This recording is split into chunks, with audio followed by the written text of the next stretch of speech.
Cricket star boy Tyrell Ordin here, back with another video. I know lately I've been doing one vlog per week. I remember doing the after graduation ceremony vlog right here in my living room after coming back from the ceremony, and I know that event was so great. Can't wait to share so many photos from that event. But nevertheless, today marks 33 years since the Jamaat al-Muslimi attempted to overthrow the government of Trinidad and Tobago. 24 people were killed and many more were injured in the coup. At that time, A.N.R. Robinson was the Prime Minister of Trinidad and Tobago and was beaten, degraded, and shot in the lower right leg when he tried to order the army to attack the militants.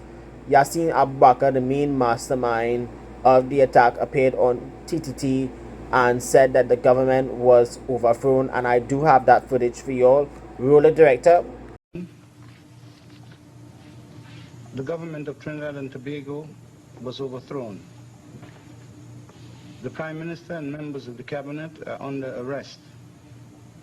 We are asking everybody to remain calm. The revolutionary forces are commanded to control the streets. Where is the Prime Minister tonight to address the nation? Where is he? God has removed him. God has removed the authority, not the power, because no man, including myself, has any power. We have only temporary authority because we all die.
The siege lasted for almost a week, resulting in 24 persons killed and Port of Spain suffering millions in property damages. So 33 years later, the crime situation, you all know, here in Trinidad and Tobago has gotten worse. Last year was the bloodiest of all time. I think it was 600 and something murders. And yet still these families keep on grieving, and every night you watch news, you're always hearing gunmen killing innocent people, and this is not how the world's supposed to be. And I'm urging politicians and I'm urging lawmakers in this country to put the death penalty for those monsters and never let them see the daylight again. Look what happened to this 19-year-old boy who was killed about a month ago. His family hasn't gotten any justice whatsoever, and you know, that reminds me of the brutal killing of Ashanti Riley. She went to hang out with friends in Santa Cruz and never returned home. I know authorities have found her body a few days later on. Then flash forward into February 2021, Andrea Barrett, the court clerk in a remote court, was brutally killed. Yet still no justice for the families, and this goes to show that Trinidad and Tobago's justice system is not only the most criminal, corrupted ones I've seen in this country. Now, I'm not calling out any ministry or any of that because I'm not that type of person, but we need to hold these politicians to account, and we need to stop this stupid blame game. But nevertheless, move away from Trinidad and Tobago and let's talk about my day in general. So my friends, last week I did a video vlog in which I talked about the graduation ceremony, and I'm gonna put that in the link in bio, or you guys can go back and watch the videos. In fact, I actually have the video in, if you go into my YouTube channel right now and see that video, that'll be the first thing you all would see, other than all the feud uploads and a few videos from the Oval the other day. And with all of that being said, let's just get back to the business now. As a die-hard cricket fan, I need to share my thoughts on the first ODI involving West Indies and India. Now, I have to admit, this is a very good thing. I decided not to stay home to watch the game today, because down in school, one teacher who actually is also a die-hard cricket fan, just like myself, requested me to help out prepare for one of her students' birthday party, and I must say I did a very good job helping out. And also because of my charming assistant, and y'all know how handsome and charming I've been when it comes to helping out one another. Today I got some free pizza from the team, and also through the birthday boys family. They not only dropped pizza for the kids, but they also left pizza for those who came over just to have some fun. I know in summer times too, you always get large turnouts, but I'm not talking about sports slangs, folks. So let me try and stick with the case. Not only I got cake and ice cream, but also solo soft drink too, alongside the pizza to go along with it. And overall, I had a great time helping out and keeping things under control. And big up the team for organizing it. In fact, I want to give a massive shout out to Miss Alicia Haitola. I want to send that shout out to you. Thank you for asking me to assist. And I know I've urged you and others to subscribe to my channel and follow vlogs and all the other shenanigans that I do. But if you haven't subscribed to my channel yet, my dear, please do. So folks, let me get into the serious business. So today was the first of 3 ODIs involving West Indies, or should I say West Indies, who in my view are a waste of time watching nowadays, and India, who are preparing for its 50 over World Cup campaign at home. Now, just to let you all know, it is 69 days till the cricket's biggest showpiece bowls off, and apparently some followers of mine from Pakistan are displeased with what I had to say about West Indies performances, but this is the truth in what I have to talk about. And for those of you all who want to watch it, you are free to do so. And for those who want to slam me on social media, I'm not for no slander shippiness. This is my view of what happened in the first ODI, and I want to share it with all of you. So for those who want to stick around, you feel free to. For those who don't want to stick around, stop at jackassing the scene and get the hell out of here. So folks, it's a good thing I did not see any portions of the match, because I made a secret prediction, which I kept very secretive till now, that we would play rubbish, just like in the World Cup qualifiers, where we failed to qualify for the World Cup for the first time in almost 50 years. And this is almost the same crap side that played in Zimbabwe, but there was some several changes. Imagine West Indies 114 all out on a pitch that was very suitable for both bowlers and batters alike, and getting bowled out inside 23 overs. What is this? What the heck is going on? And for me, West Indies cricket over the years, we could talk about the 70s and 80s if all I want to talk about it in a platform, but this is schoolboyish behavior stuff from West Indies. But at the same time, it is the same old woeful performance. Only Shea Hope, the captain, he made 44 runs. He was the only one that contributed. The rest of the batting order played too much careless strokes. Excuse me.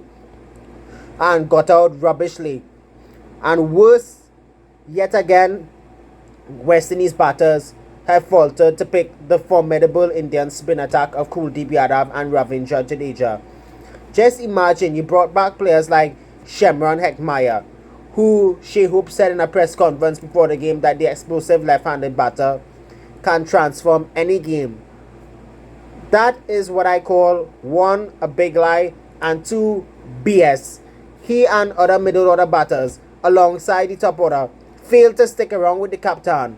And this just goes to show not only there's no motivation inside of the West Indies team, but also no rhythm inside that wasteful management whatsoever.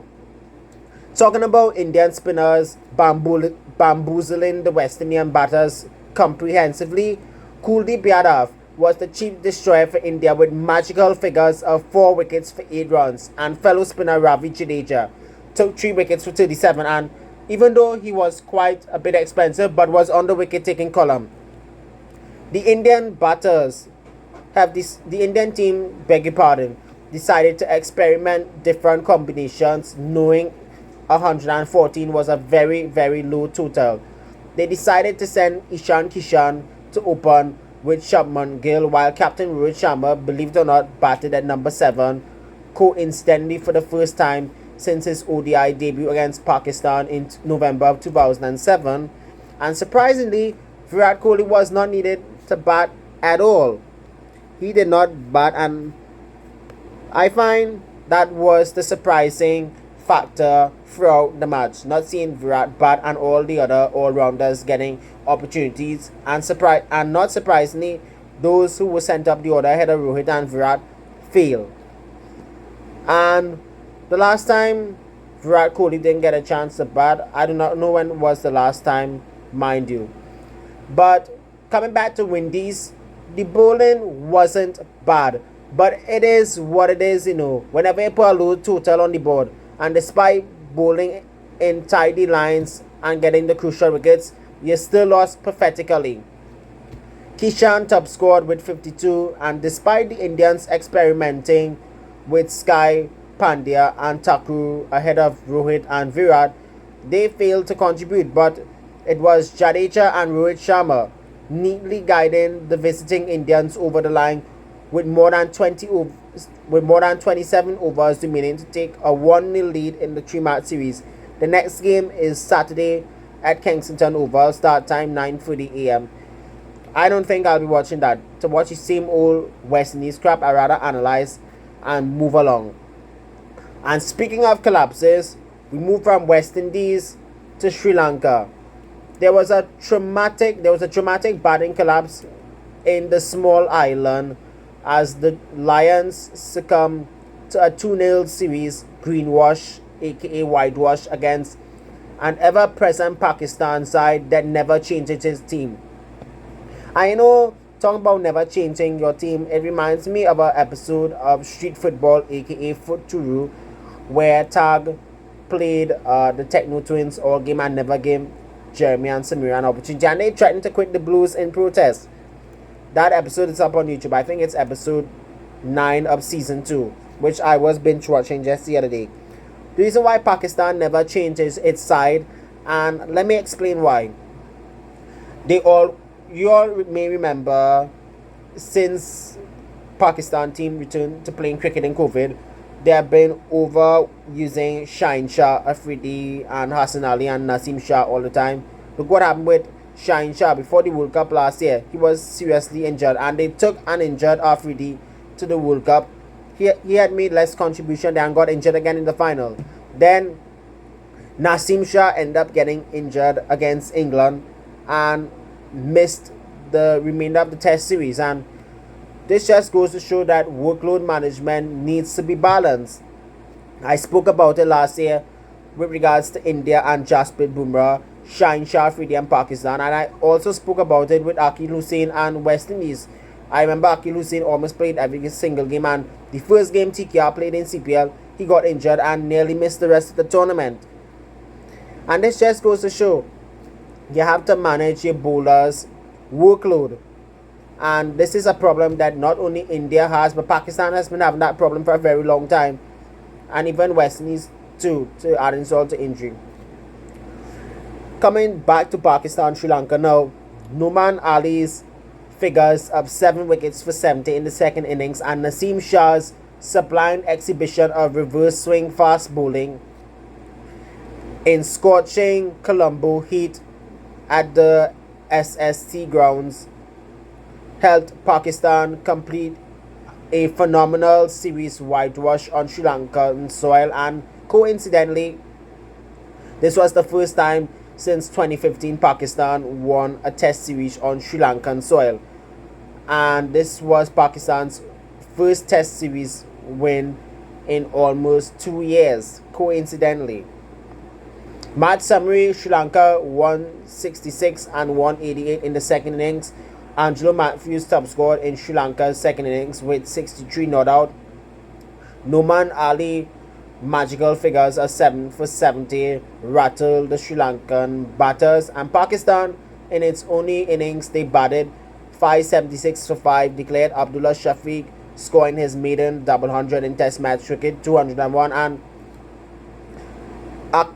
and Salman Agar, he made his second test century scoring 132.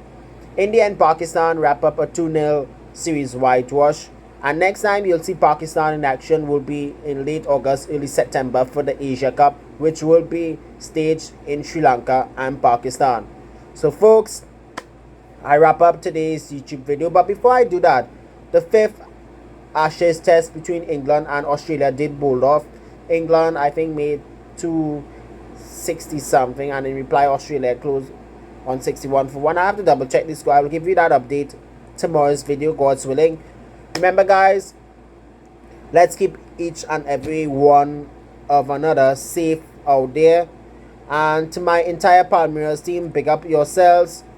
Good luck Pakistan for the Asia Cup, and also India is going to sweep West Indies in both the 50 overs and the T20s. I'm making this prediction right now that West Indies are a bunch of clowns. Ciao, goodbye, adios. And before I wrap up, my friends, let me share the second big story. I have been assigned to volunteer at the athletics in Trinidad, in the Commonwealth Youth Games, which is happening in Trinidad and Tobago from August 4th to the 11th, 2023. Athletics and para athletics will be happening at the Hasty Crawford Stadium. And just to let you guys know, for those of you all who want to come out and support Team TTO, tickets are on sale. All of that is, I'm gonna put that in the link in bio. So guys, we will catch up in a new video somewhere along in the near future, hopefully tomorrow or over the weekend, God knows. So guys, let's keep one another safe all over the country and the globe. And as what the late Richard Dawson used to say, God bless all of the wonderful children around the world. Thank you.